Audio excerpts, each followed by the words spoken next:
hadirat Tuhan. Kita merendahkan pribadi kita di hadapan Yesus.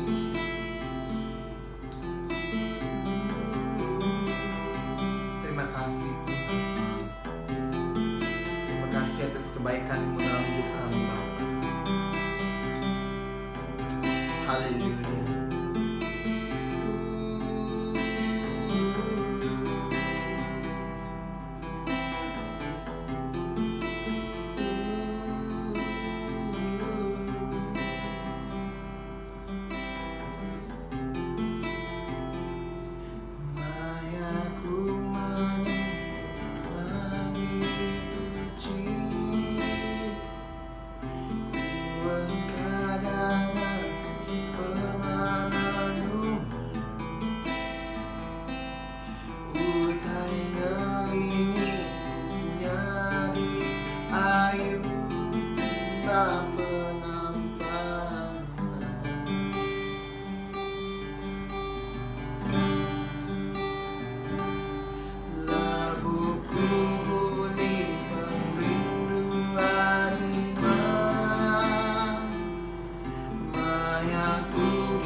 hidup kami Tuhan, yang tidak terhingga Bapa Yesus.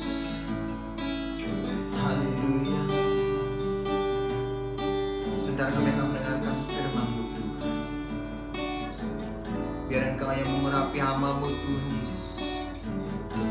Melalui hamba-Mu Tuhan, setiap telinga yang mendengar akan dipenuhi Bapa Yesus dengan firman-Mu Tuhan. Terima kasih Tuhan. Terima kasih Yesus.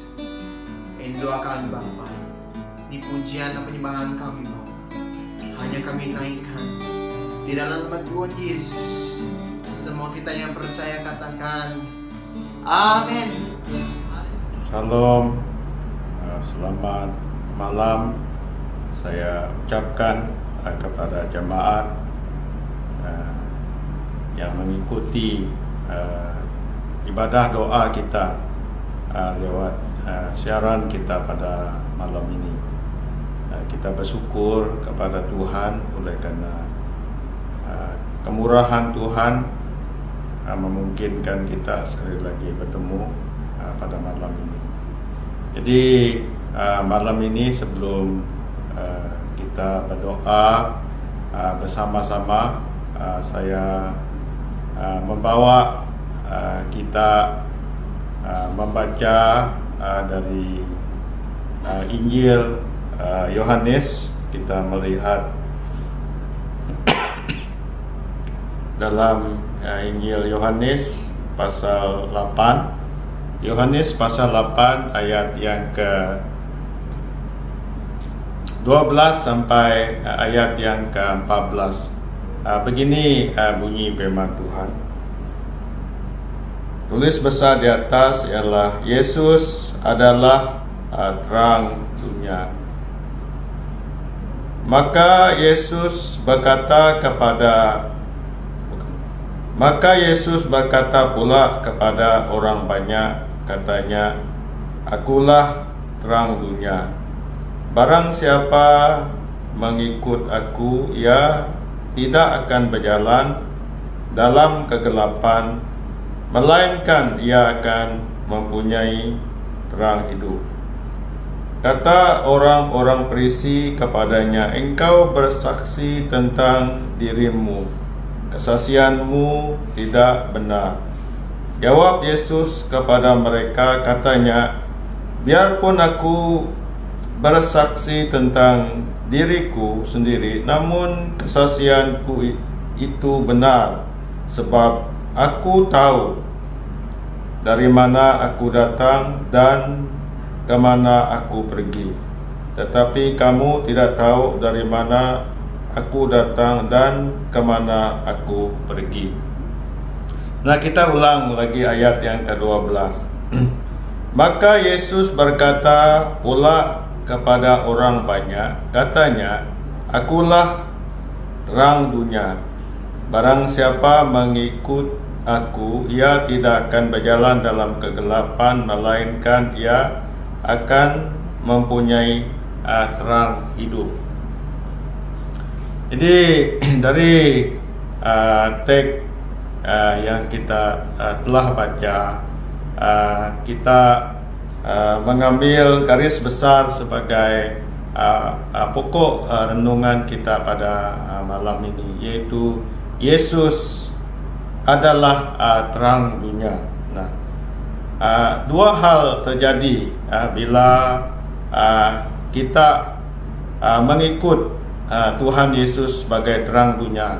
Kalau kita melihat ayat yang ke-12, hal yang pertama yaitu ia tidak akan berjalan dalam kegelapan. Bila kita mengikut Tuhan yang adalah terang dunia, ayat yang ke-12 memberitahu kepada kita bahwa ia tidak berjalan dalam kegelapan. Nah, yang kedua, melainkan ia akan mempunyai terang hidup. Nah, kalau kita melihat definisi gelap, gelap artinya tidak mendapat cahaya, tidak mendapat cahaya atau tidak terang, tidak jelas atau tidak cerah. Kita tahu gelap itu adalah sesuatu yang gelap, di mana bila kita berjalan dalam gelap, tentulah bahaya. Mungkin kita terjatuh ke dalam longkang karena kita tidak nampak, karena di sekeliling kita adalah gelap. Nah, itu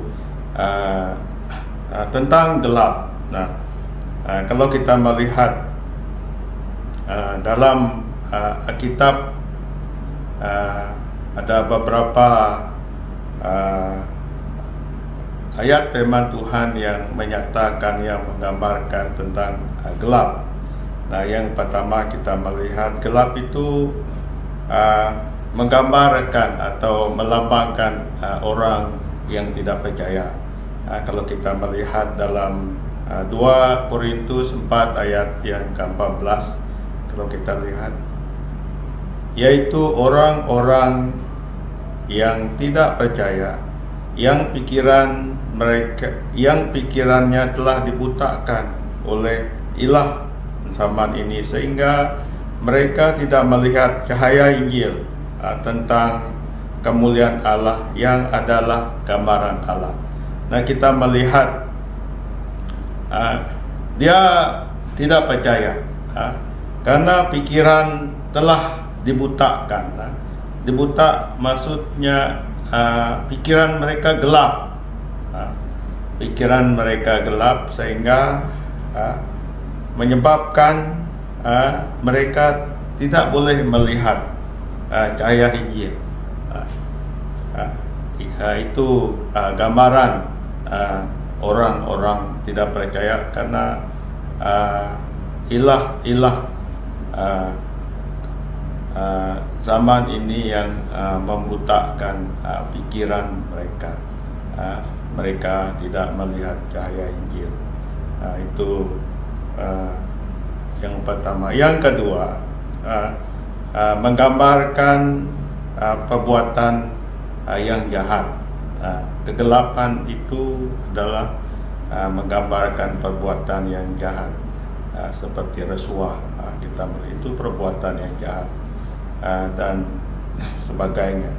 Kalau kita melihat dalam Yesus 6 ayat 12, karena perjuangan kita bukanlah melawan darah dan daging, tetapi melawan pemerintah-pemerintah, melawan penguasa-penguasa, melawan penghulu-penghulu dunia yang gelap ini, melawan roh-roh jahat di udara. Nah, satu kalimat yang kita melihat di sini, melawan penghulu-penghulu dunia yang gelap. Jadi perjuangan kita, iman kita sebagai orang yang percaya, kita tidak melawan darah daging, tetapi melawan perbuatan-perbuatan yang jahat, penghulu-penghulu dunia yang gelap ini. Itu yang menjadi musuh kita sebagai orang yang percaya. Nah itu sedikit tentang definisi gelap. Kalau kita melihat gelap ini menurut firman, gelap itu adalah suatu perbuatan yang jahat. Gelap itu adalah di mana orang-orang yang tidak percaya, di mana mereka tidak percaya oleh karena mereka dibutakan. Kalau kita melihat dalam 2 Korintus 4:4, yaitu orang-orang yang tidak percaya, yang pikirannya telah dibutakan, telah pikiran mereka gelap, tidak melihat cahaya Injil itu. Kita melihat di situ. Nah, yang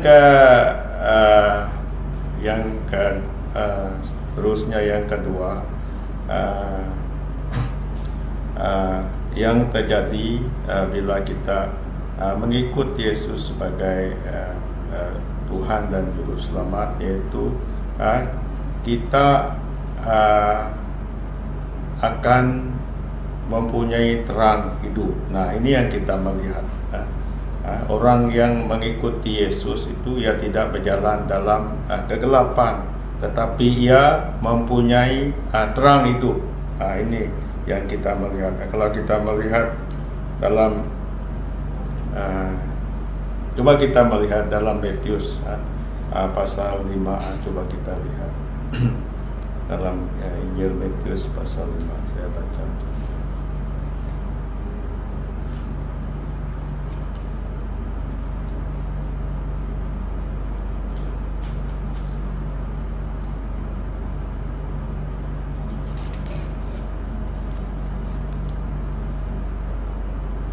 Ayat yang ke-14, kamu adalah terang dunia. Kota yang terletak di atas gunung tidak mungkin tersembunyi. Lagi pula orang tidak menyalakan pelita lalu meletakkannya di bawah gantang, melainkan di atas kaki dian sehingga menerangi semua orang di dalam rumah itu. Demikianlah hendaknya terangmu bercahaya di depan orang, supaya mereka melihat perbuatanmu yang baik dan memuliakan Bapa-Mu yang di surga. Nah, kita melihat terang di sini, kalau kita melihat itu dinyatakan di dalam perbuatan baik. Ya, kalau kita melihat sebagai orang percaya, karena Yesus yang kita imani itu adalah terang dunia. Nah, kalau kita melihat dalam ayat ke-14, kita juga disebut di sini terang dunia. Katanya kota yang terletak di atas gunung tidak mungkin tersembunyi. Lagi pula orang tidak meletakkan pelita lalu meletakkan di bawah gantang, melainkan di atas kaki dian, dan sehingga menerangi semua orang di dalam rumah itu. Nah, ayat yang ke-16, demikianlah hendaknya terangmu bercahaya di depan orang, supaya mereka melihat perbuatanmu yang baik dan memuliakan Bapa-Mu yang di surga. Jadi di sini mengingatkan kita bahwa sebagai orang percaya, sebagai orang yang mengikut Tuhan, karena Yesus adalah terang dunia, kita juga adalah terang. Kalau kita melihat di dalam Matius 5 ayat 14 di sini. Jadi dimanapun kita berada, biarlah kita menjadi terang di dalam dunia yang gelap ini. Ada banyak perkara yang terjadi di sekeliling kita, saudara. Jadi dimanapun kita berada, kita harus menjadi terang di dalam kegelapan. Maksudnya karakter kita, baik itu perkataan kita harus terang, harus perkataan kita harus perkataan yang bukan kotor, bukan memandang rendah orang, bukan membuli orang. Kita harus ingat juga kita memiliki hati yang mau menolong orang yang lemah. Kita juga harus sebagai terang di dalam gelap. Kita juga harus memiliki hati yang dimiliki Yesus yang sebagai terang dunia. Kalau kita melihat Yesus seorang yang sangat murah hati, selain dia menyembuh orang sakit, dia juga memberi makan orang. Kita melihat, jadi nyatakan kebaikan, dimanapun kita berada, karena kita adalah terang kepada dunia yang gelap ini. Ini yang kita melihat. Kalau kita melihat di dalam Efesus 5 ayat yang ke-8 dan 9 saya baca, memang dahulu kamu adalah kegelapan, tetapi sekarang kamu adalah terang di dalam Tuhan. Sebab itu hiduplah sebagai anak-anak terang, karena terang hanya membuahkan kebaikan dan keadilan dan kebenaran. Nah, dulu sebelum kita percaya kepada Tuhan, kita disebut kamu adalah kegelapan, ataupun kalau kita melihat di dalam Matius, kalau kita melihat di dalam Matius 4 ayat 16, kita adalah bangsa yang diam dalam kegelapan, telah melihat terang yang besar, dan bagi mereka yang diam di negeri yang dinaungi maut telah terbit terang. Nah, kalau kita melihat dua ayat ini mengingatkan kita, dulunya kita orang yang hidup dalam kegelapan, orang yang tidak percaya Tuhan, dan kita melihat apa yang berlaku, apa yang terjadi di dalam kehidupan kita sebelum kita mengenal Tuhan. Ada banyak yang menghalang kita untuk maju, ada banyak yang mengikat kita untuk menerima berkat yang daripada Tuhan, ataupun yang menghalang kita untuk menerima kesehatan yang baik daripada Tuhan.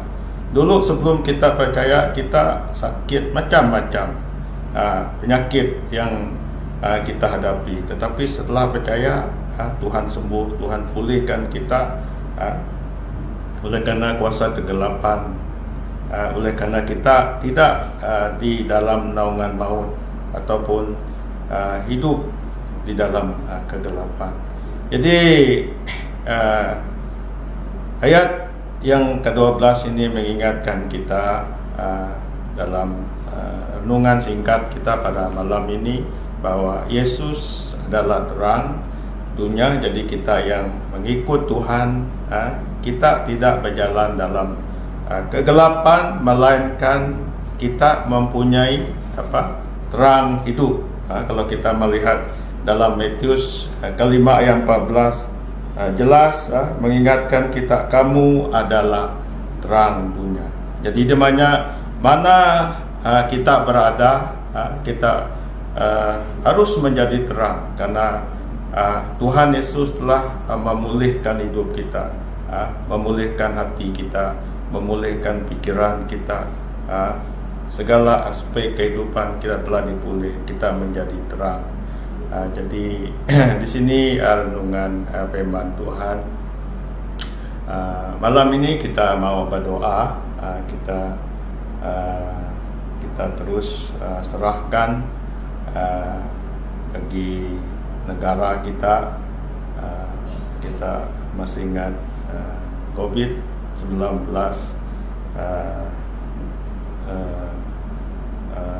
sangat bertambah di Sabah dan beberapa bagian di Semenanjung. Kita terus doa agar kita terus dibungkus, dilindung Tuhan, di mana kita berada, kemana kita pergi, kita percaya Tuhan melindungi kita. Kita juga terus doa dalam keadaan yang begini, COVID ini, banyak orang menghadapi masalah ekonomi oleh kerana tergendala, pekerjaan boleh tergendala, bisnes boleh tergendala oleh kerana mengalami kesulitan.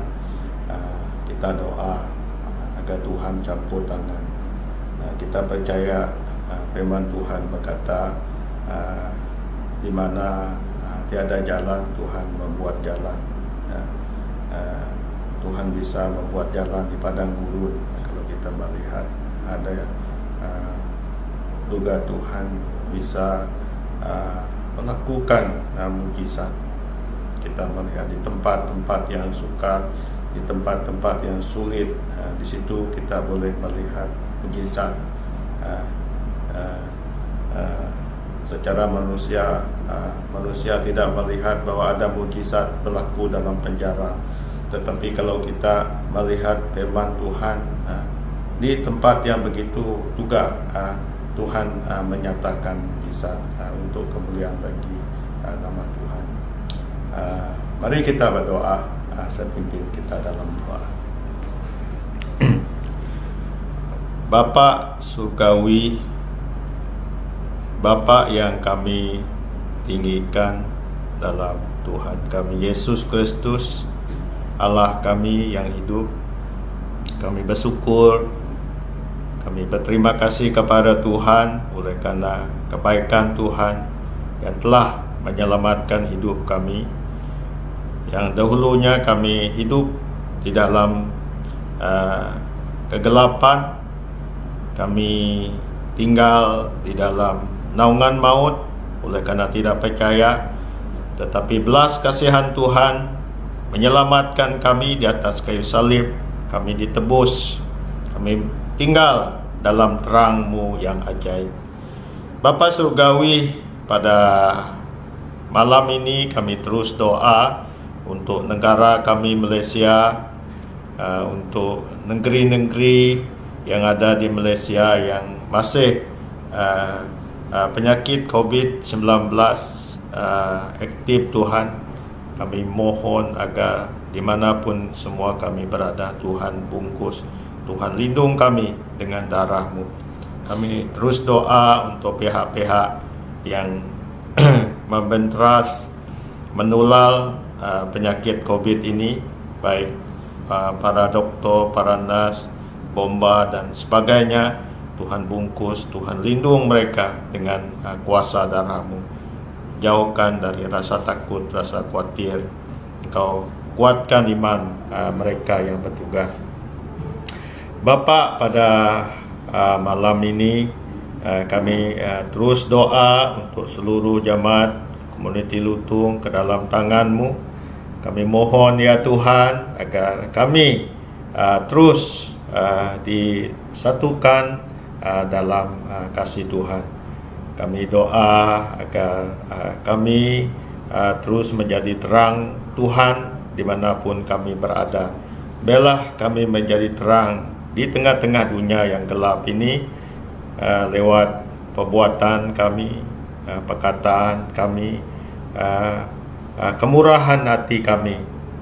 Biarlah dunia tahu bahwa kami ini adalah orang percaya kepada Tuhan kami Yesus Kristus yang pemberi terang.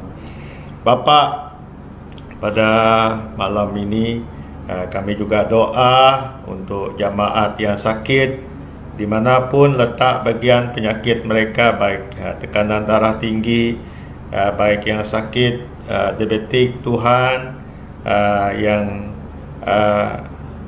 sakit lemah jantung, apapun penyakit, kami berdoa agar bilur-bilur-Mu yang ditumpahkan di kayu salib sembuhkan yang sakit, sembuhkan Tuhan, baik di rumah, baik di hospital, di mana saja jemaat berada, mereka yang mengikuti siaran ini berada. Darah Yesus sembuhkan mereka, darah Yesus yang memulihkan mereka yang sakit Tuhan. Bapa surgawi, begitu juga kami doakan bagi jemaat yang baru percaya orang-orang yang baru mengenal Tuhan, baru menyerah hidup kepada Tuhan. Kami berdoa agar iman mereka terus bertumbuh, agar mereka terus merasakan kebaikan dan kemurahan Tuhan dalam hidup mereka. Lindung jaga mereka ya Tuhan.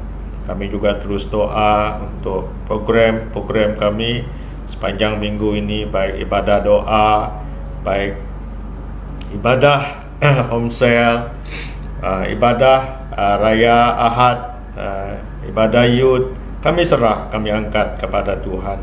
Kami berdoa agar Engkau Tuhan yang menyertai setiap ibadah, semua yang melayani, Kau rapi, Engkau pakai untuk menjadi alat-Mu. Dan kami berdoa agar setiap yang mengikuti ibadah, mereka diberkati oleh Tuhan. Bapa Surgawi, kami juga serahkan projek yang ada di gereja ini. Kami serahkan pihak kontraktor yang sedang mempersiapkan bangunan akar baik. Kami berdoa agar Tuhan yang menyertai mereka, jauhkan dari aksiden. Biarlah semua pekerjaan boleh berjalan dengan lancar, dengan selesai dengan baik. Kami juga terus doa untuk bangunan gereja ini. Kami doa untuk pihak Winipo yang menolong kami untuk memohon tempat ini untuk tempat beribadah. Kami doa Tuhan beri hikmat, Tuhan menyertai mereka.